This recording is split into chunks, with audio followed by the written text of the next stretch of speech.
So Shanmukha Pandian Vijayakanth പുള്ളിക്കാരൻ നായകനായിട്ട് വരുന്ന സിനിമയാണ് പടൈത്തലവൻ. ഐ തിങ്ക് എനിക്ക് തോന്നുന്നുണ്ട് വിജയകാന്തിന്റെ മകനായിരിക്കും തോന്നുന്നുണ്ട്. ട്രെയിലറിലൊക്കെ ഫൈനലി വിജയകാന്തിന്റെ ഒരു ഫേസ് ഒക്കെ കാണിച്ചിട്ടുണ്ട്. ആർക്കെങ്കിലും അറിയെങ്കിൽ ഉറപ്പായിട്ട് അത് കമന്റിൽ ലീവ് ചെയ്യുക. വിജയകാന്തിന്റെ മകനാവാനാണ് സാധ്യത. ഓൾമോസ്റ്റ് എനിക്ക് അതിനെ പറ്റി വലിയ പറയുന്നില്ല. അതിനെ പറ്റി സോഷ്യൽ മീഡിയ ഞാൻ വലുതായിട്ട് തിരക്കൊന്നുമില്ല.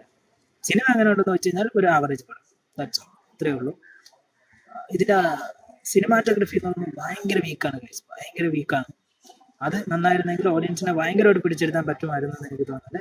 സോ ഒരു കാട്ടിൽ താമസിക്കുന്ന സാധാരണക്കാരായിട്ടുള്ള ജനങ്ങൾ, അവരെ ഭീഷണിപ്പെടുത്തി ജീവിക്കുന്ന ഒരു ഗുണ്ട. അതിന്റെ അതേ സമയത്ത് നമ്മുടെ നായകൻ പുള്ളിക്കാരൻ ആനയെന്ന് വെച്ചാൽ ജീവനാണ്. പുള്ളിക്കാരൻ വേറൊരു സ്ഥലത്താണ് താമസിക്കുന്നത്. ആനയെ പുള്ളിക്കാരൻ അകറ്റി കൊണ്ടുപോകാൻ ശ്രമിക്കുകയാണ്. ആനയെ എന്തിന്? പിന്നെ ഇതെങ്ങനെ കണക്ട് ആവുന്നുണ്ട് ഇവരൊക്കെ തമ്മിൽ എന്നുള്ളതാണ് ഈ ഒരു സിനിമയുടെ പ്ലോട്ട് എന്ന് പറയുന്നത്. സോ ഓവറാള് ഒരു ചെറിയ കുങ്കി കണ്ട ഫീലാണ് എനിക്ക് തോന്നിയത് പേഴ്സണലായിട്ട്.